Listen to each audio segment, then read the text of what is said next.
honest. My first week or so, as soon as I was won the election, I came in, started spending time at City Hall with Kathy, getting to know things, getting to know the staff. And then on December 1st, she came in, swore me in, gave me a little hug and said, goodbye, see you later.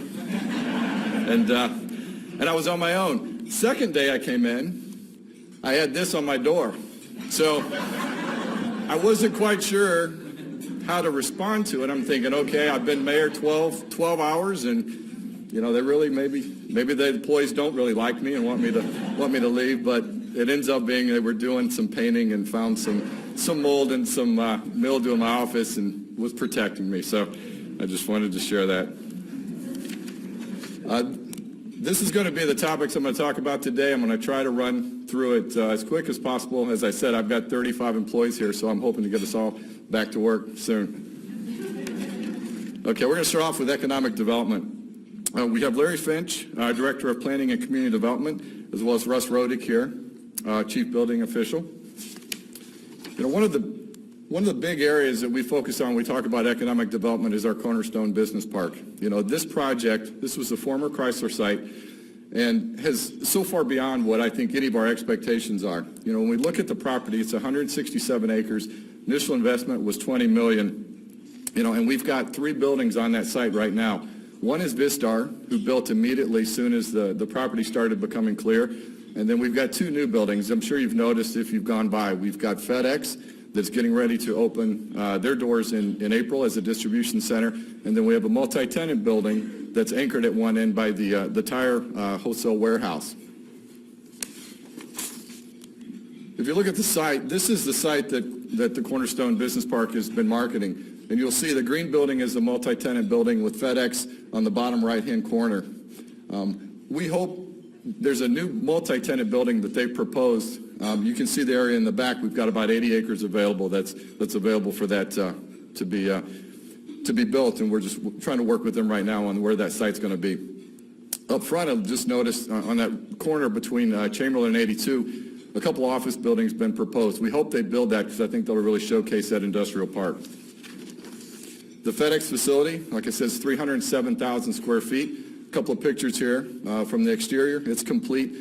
I've got a bunch of pictures, but I can't really share all the vastness of the conveyor system that's being set up on the inside of this facility.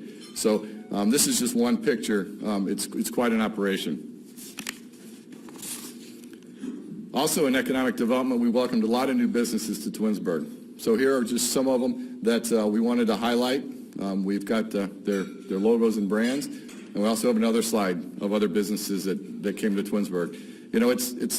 It's very rewarding to see small businesses and medium-sized businesses wanting to come to Twinsburg and set up their operations.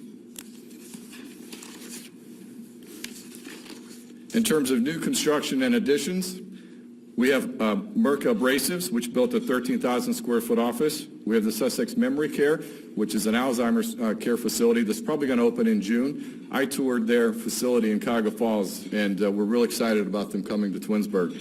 Then we had Western Reserve Wire, Goddard School, Caltech Technolab, and General Die Casters. Both had additions this year. When we look at job creation from these businesses, in 2015, there was 230 new jobs created in Twinsburg. The FedEx site alone in 2016 will create 96 full-time positions and 204 part-time positions.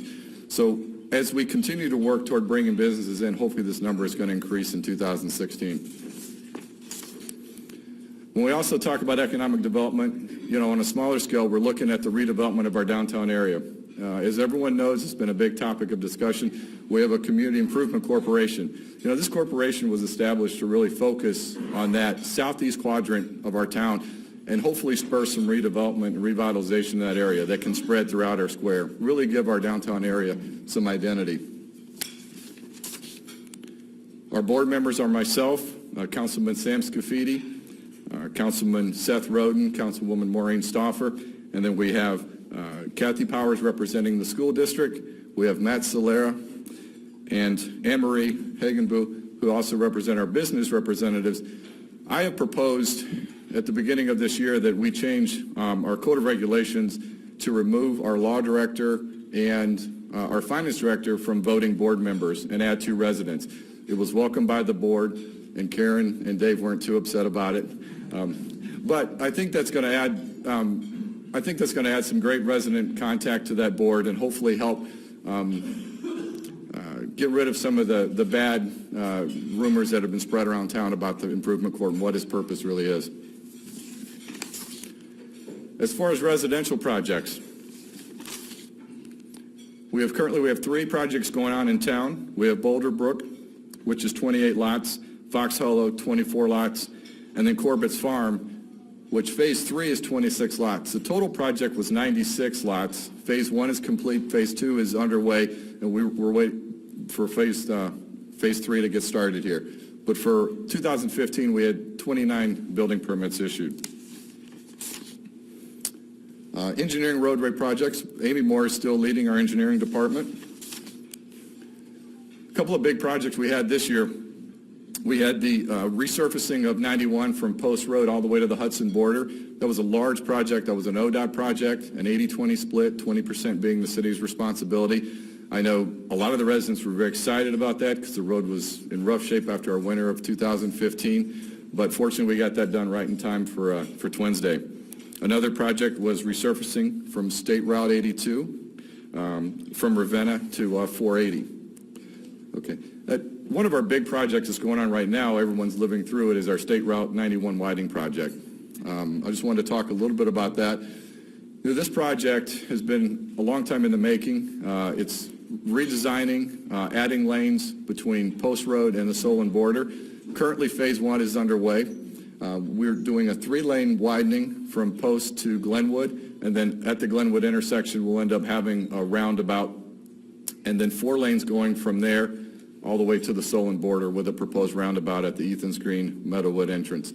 This project, total cost was about an $8.1 million project, with the city's responsibility being $1.4 million. Other projects that happened this year, Hillsdale, we had new water lines and sewer lines and a road reconstruction there that went off successfully. The Chamberlain Sanitary, which is near Chamberlain and Route 82, that south edge of some lots there, we were able to add sanitary lines because some of the residents had failing sewer systems, and add sidewalks there. Resurfacing program is something we do every year. These are the 12 streets that were resurfaced in 2015. Another accomplishment is we were able to install a quiet zone. I know sometimes it doesn't seem we have a quiet zone yet because I think I heard trains last night, but we did install at 5 different locations gates and these center pylons, which qualifies us to have a quiet zone for our trains that are coming through Twinsburg. Hopefully we can contact the railways and hopefully get them to not blow their horns when they pass through. Moving on to city finances, still being led by Karen House. If we look at 2015 and our general fund revenue and expenditures, you can see our beginning balance was $25.2 million. Our actual expenditures were $28.6 million. At the beginning of 2016, we ended up with $19.2 million in our general fund balance, which, as you'll see on here, we had a $5.9 million reduction in our reserves. You know, we're continuing to see a decline in our revenue and an increase in expenses, and that's something I think I've been talking a lot with our department heads about and how we're going to address that in future years. We break down our general fund expenditures. You can see that 54% of our expenditures are in personnel. When we break that down between departments, we have 26% or $7.3 million with safety forces, 10% or $2.7 million in public works, 7% with the administration or $2.1 million. And then I'm going to address it a little bit later, but when we look at our health care costs and our workers' comp, it's actually $2.6 million to $3 million a year we spend on our health insurance and workers' comp. So that's something that we've really focused on these first couple months in terms of trying to manage our health care costs. We look at the history of our beginning balances in our general fund. You can see 2006 we were 5.5 million, decreased down to 3.3 million, and then the 0.25% tax was passed.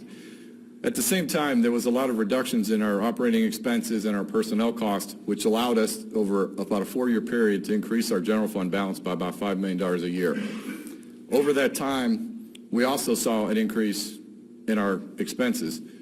And so what's happened now that the 0.25% is gone, which is about $3 million a year, is we're starting to see a decrease in our general fund balance as our revenue decreases and our expenses continue to rise.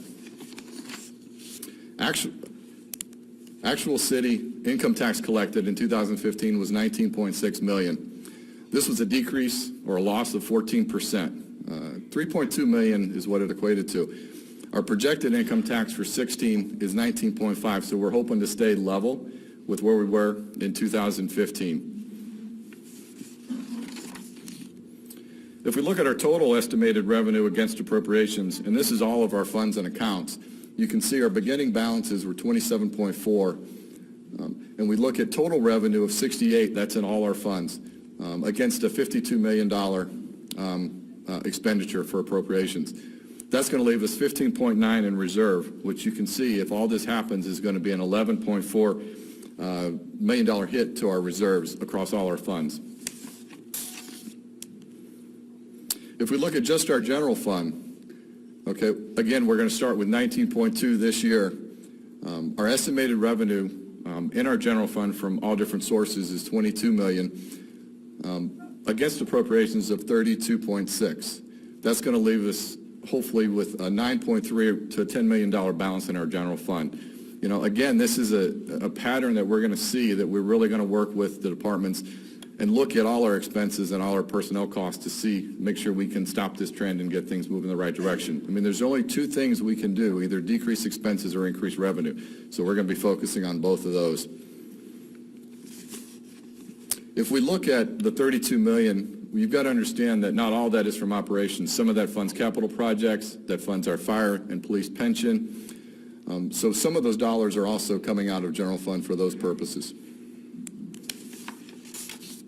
If we look at our capital projects, we had $8 million for the capital projects in 2015 with about $820,000 in grants. So $7.2 million were funded by the city for capital in 2015.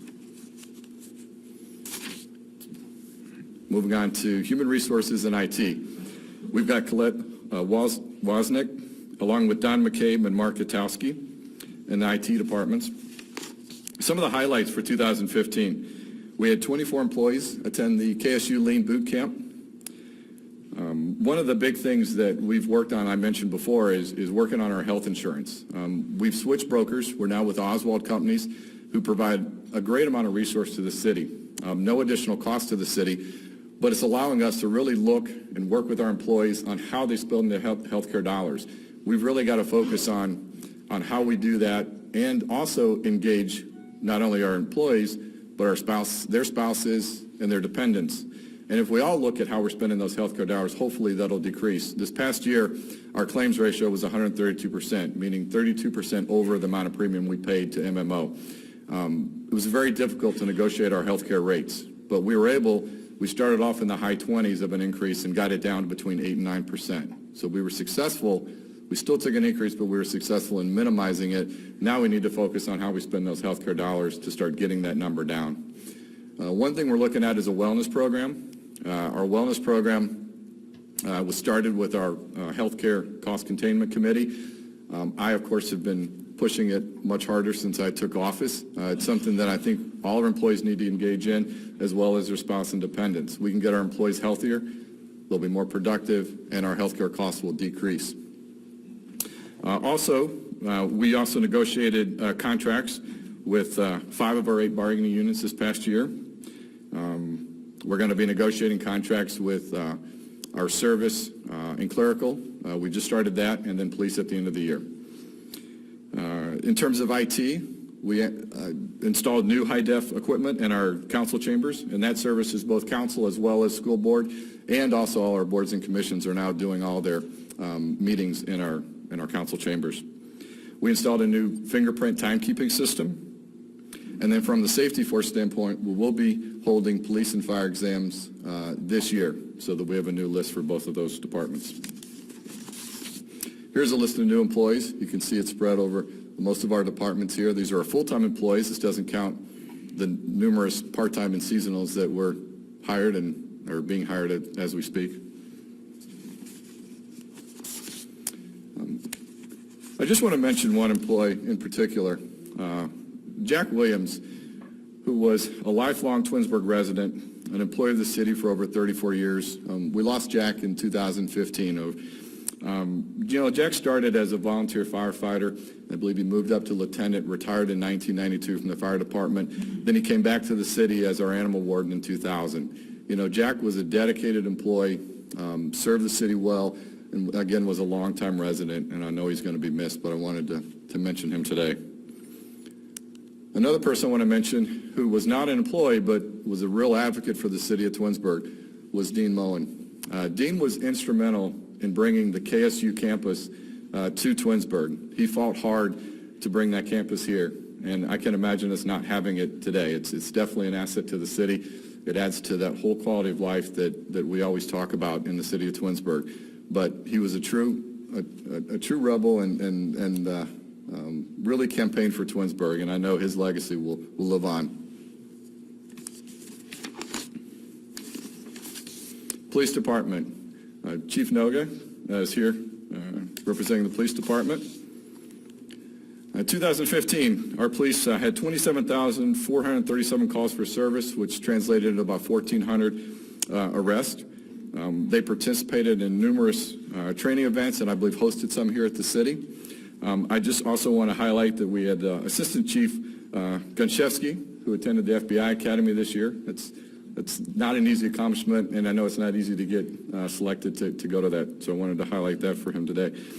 From a community events, these are just a few. Shop with a Cop, Young Explorers. Our Young Explorers are high school kids and early college that want to have a career in law enforcement and work year-round with that goal in mind. And then also our Josh McTarian Golf Outing. This year we finished up our new dispatch center. For those who haven't been watching, Summit County is attempting to reduce the size of dispatch centers in the whole county down to 4 by 2018. This is a big undertaking for the county, and it's causing a lot of controversy between a lot of individual department and dispatch centers. Twinsburg put about $900,000 into their dispatch center this past year. Currently, we can operate our two dispatchers. I think we operate 2 during the day and then 1 in the evening hours. This new center can accommodate 4 dispatchers. So my conversations with Chief Noga is we could probably handle dispatching for most of northern Summit County. We're trying to position ourselves so that we're one of those last 4 standing in Summit County to be able to handle calls from multiple communities. We're currently in conversations with several communities about contracting with them to be able to handle their dispatch services. But this was a big accomplishment for the police and dispatch center, and hopefully at the end of it all, Twinsburg is one of the few standing at the end. Our police department, of course, welcomed some new people. We had dispatcher Jacqueline Brummer, Officer Jerry Marorick, Officer Nicholas Dunklin, and Officer Joe Burdett. We also swore in right in the beginning of January, I think I included him in my list, but I didn't have a picture of him yet, was Officer Steve Ungarski. So he also joined our force this year. Moving on to the fire department. We have Chief Tim Morgan here today. 2015, the fire answered 2,431 calls, which was a record high. We're starting to see a little bit of a decline in 2016, but for 2015, that was a record high for calls. They did 1,445 inspections and attended over 5,100 hours in training. And one thing I want to highlight is we did move over to the 800 megahertz system, which will allow us to improve our communications between both local, county, and state safety agencies.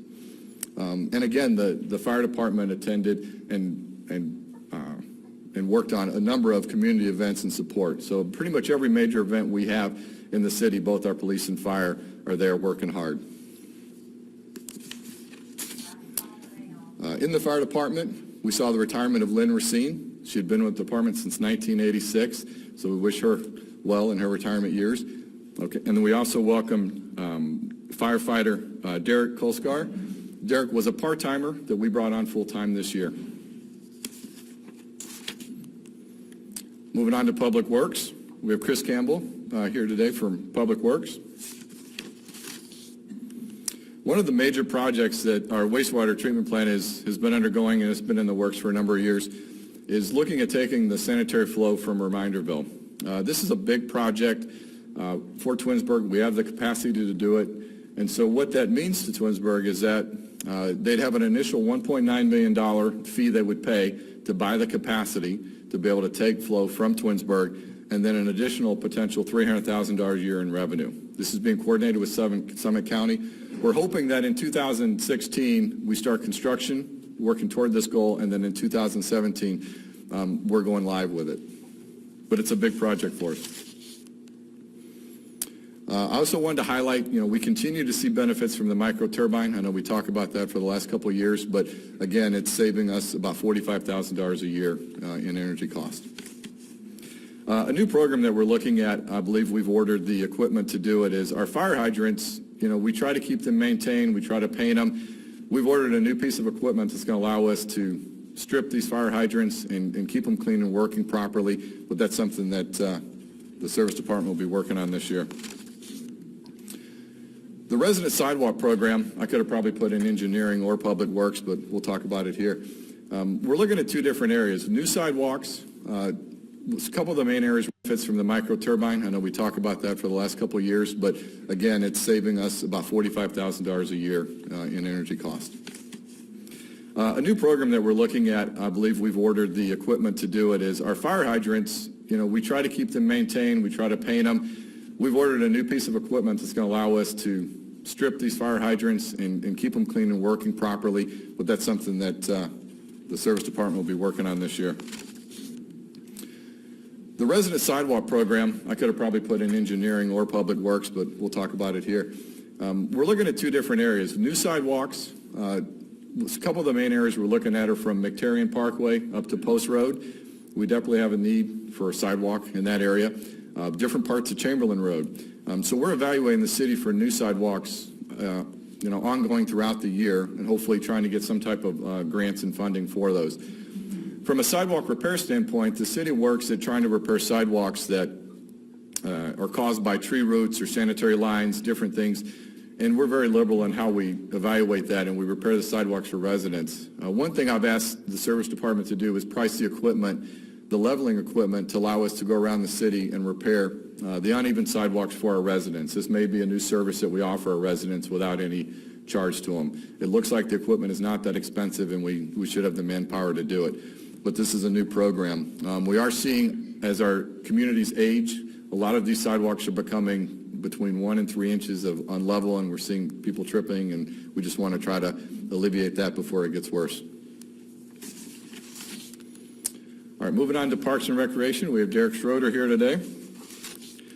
Some of the highlights. We had record attendance at Truck or Treat, Luminosity, Light the Night, and our Winter Wonderland. A new playground was built on Glen Meadow Park.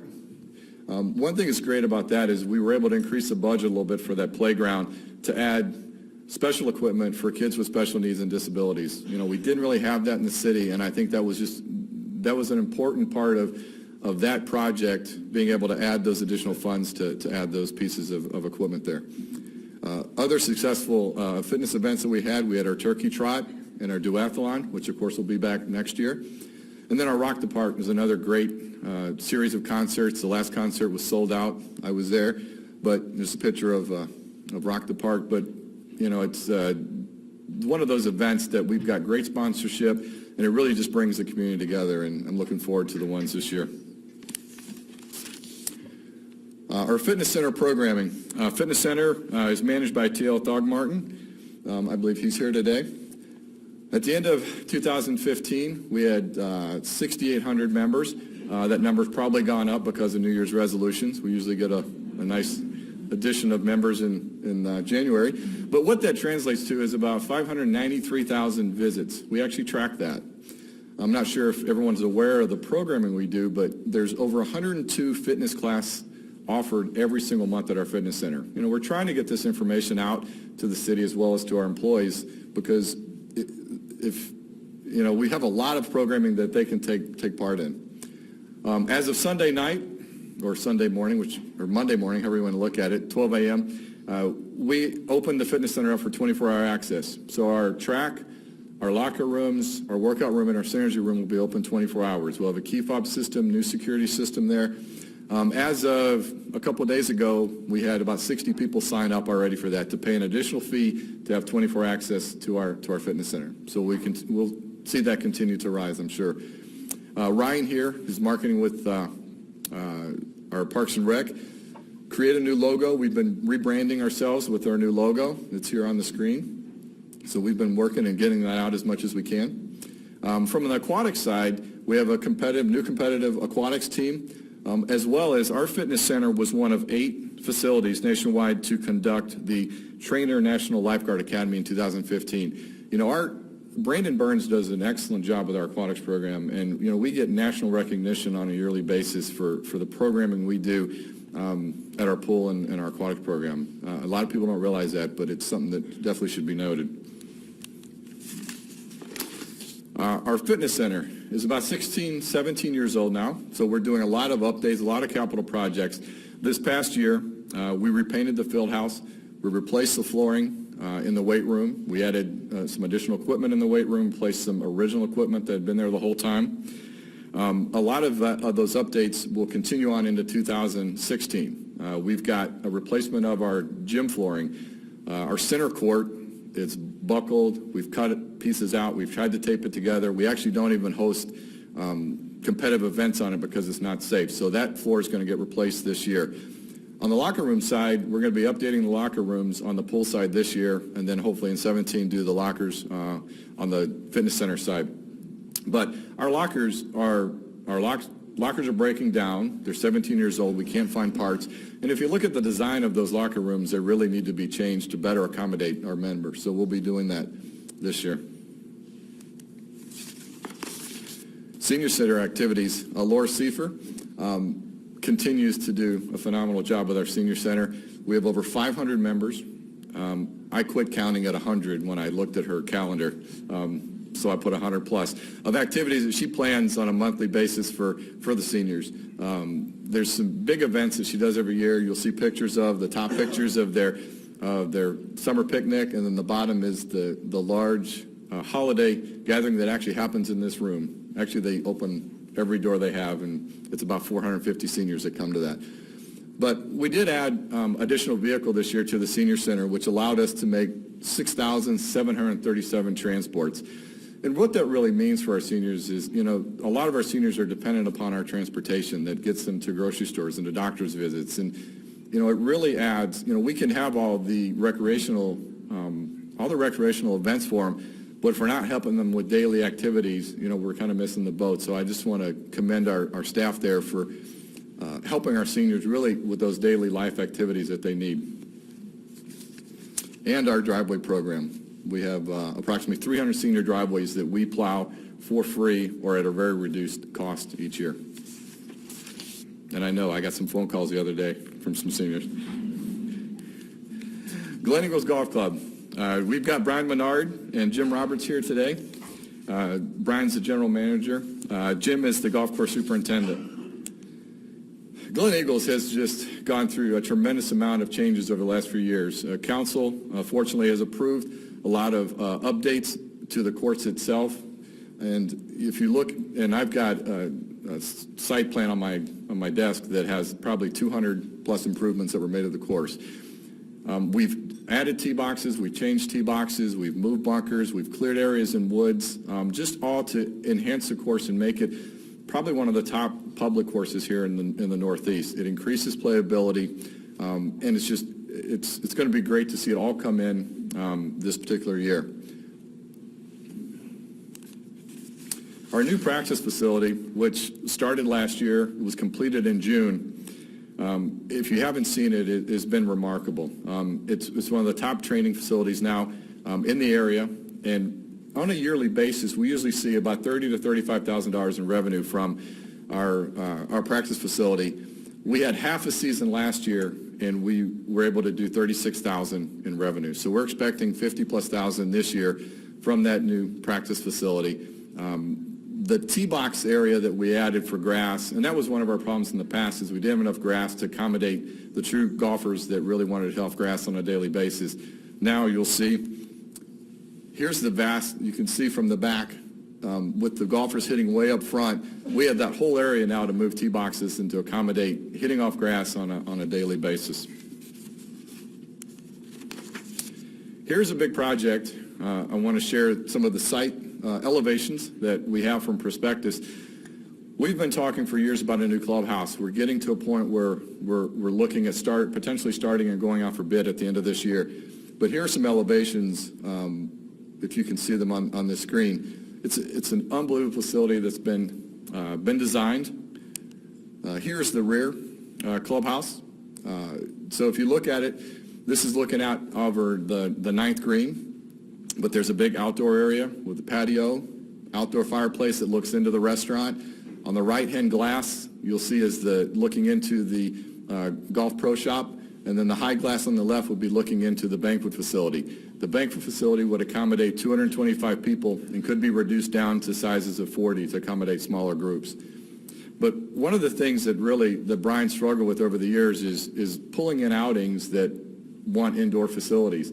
And as I've talked with residents, the desire to have a facility that can accommodate weddings and showers and family events and different things is something that everyone seems to be excited about. These pictures are some virtual images of what it may look like. Here is the restaurant. The big picture is the restaurant, and that's that outdoor fireplace looking through. The top right is the hallway going into the banquet facility, and then the bottom right picture is a virtual image of what that bank facility would look like. It's impressive. It really, it's something that could add to Twinsburg's golf course. I think it could set us apart from a lot of the public courses around here and really increase the revenue for that facility.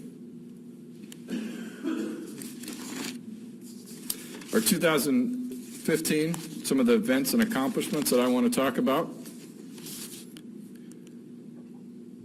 Well, 2015 was a very politically active year. We had Mayor Pro Cop retire, so we had a very active mayoral race that ran most of the year. We had 4 council seats that were up, and we had contested races except for one. But I just wanted to recognize City Council. Ward 1 Councilman Sam Scafidi and at-large Councilman Bill Fury retained their seat. We have a new councilwoman, Joanne McFerrin, and Brian Steele is another new councilman for Ward 2. I also want to congratulate Sam. He was elected president of council here for 2016, but I'm really looking forward to working with them. I'm excited about the years to come and hopefully the good work that we'll be able to continue for the city of Twinsburg. The Cost of Freedom Tribute.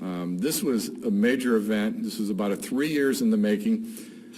To be able to bring this, Twinsburg had to be selected to get this traveling wall to Twinsburg, and we were fortunate enough in the work of our VFW, and there was actually a group of residents and employees in our VFW that worked for a 3-year period raising approximately $88,000 to make sure this could come to the city of Twinsburg and be here for our residents, as well as a lot of people from out of town traveled to see this.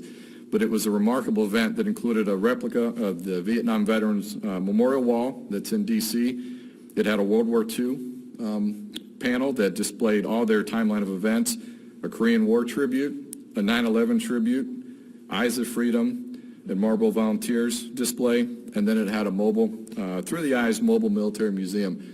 But it was just a special event. It was a very moving event that we had here in Twinsburg, and hopefully everyone here got a chance to see it. Twins Day had their 40th year celebration this year.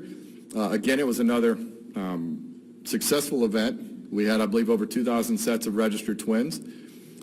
Again, these are just some of the photos from that event. Another event that happened this year is the opening of our Metro Parks Nature Center. This was a 3,900 square foot building, about a $3 million project, included an outdoor amphitheater as well as an outdoor covered fireplace area. It's a beautiful building, and far beyond what I think when Metro Park came to us and said we want to build a nature center, exactly what I pictured in my mind of them building. It's just a gorgeous facility. And I want to highlight, I know Stan's here today, Stanley Stein. The city of Twinsburg is really special that we have a full-time naturalist. He kind of gets overlooked at a lot of these events and does his thing in the background, but Stan does a great job in our school system, in our city. So if you ever have an opportunity to go on a hike with Stan or just to experience some of the programming he does, I encourage you to do so. And I know he's excited about this piece of a 2,000-acre parkland that the city and Summit County has built up off Liberty Road. Well, Twinsburg was rated this year by Money Magazine as the 22nd best place in the nation to live. We're excited about that. I know one of the things that they pointed out was that our downtown area lacked a little bit of identity. We need more restaurants and shops, so hopefully the Community Improvement Corp and our residents will get on board with that, and we can continue to move up the scale with Money Magazine. 2016. These are just a few of the events we have coming up. March of this year, we have all our children's Easter events. June 5th is our duathlon again. We start our Rock the Park series on June 10th. It'll run throughout the summer. Taste of Twinsburg is on June 18th. That's been, I believe it's in its third year. It keeps getting bigger and bigger each year. So it's a fantastic event, and my understand is Hudson may not be doing theirs this year, so it could be even bigger for us this year. Cleveland Pops Orchestra is coming again in July 1st. And then our Twins Day Festival, which is August 5th through 7th. This year the theme is outer space, so it should be an interesting parade. November 12th, our Turkey Trot, and then the 26th is Luminosity. And Luminosity is our lighting of our City Hall. It's something that Derek came up with, and trying to coordinate an event with the township and the lighting of the square. And I tell you, we get, I believe, in 2,000 plus people. I just actually viewed a video of a drone that someone did videoing that event, so it was really neat to see all the people out for it. But we start at City Hall, close the streets, march down to the square, and light up the square. But that's another event coming this year. And then, of course, our Winter Wonderland and our Hanukkah event, Light the Night, will be coming in December. As I start wrapping up here, I just want to have a special thanks. First one is to my family. My wife Sharon is here. Unfortunately, my kids couldn't be here today, but 2015 was a long year. It was. I know it was difficult for them. It was difficult on our whole entire family, but we made it through, and I couldn't have done it without their love and support. It was something that I know there was a lot of nights and a lot of weekends that Dad wasn't around and husband wasn't around, but I just want to say special thanks to Sharon and my kids. Then also, I want to recognize Mayor Catherine Prokop, who is here today, and for her 16 years of service to our community. We're here today talking about all these great things, and really, I had someone tell me, you've only been on the job 2 months, what are you going to talk about? Well, there's a lot of great things here in Twinsburg to talk about, and one of the reasons we have that opportunity is because of all the work that Kathy did over the years. And so I just wanted to personally recognize her and thank her for everything that she's done for the city. And I know it was challenging at times, but I think we're all better for it.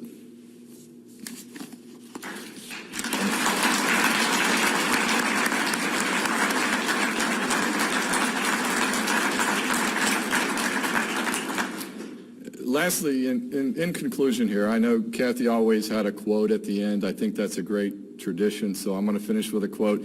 For those that know me, understand that two of the most important things to me are my family and my faith. So my quote comes from Proverbs. It's, guard your heart above all else, for it determines the course of your life. And I think if I keep that focus in this role as mayor, I think everything will continue in the path that it's gone. So thank you very much for attending today.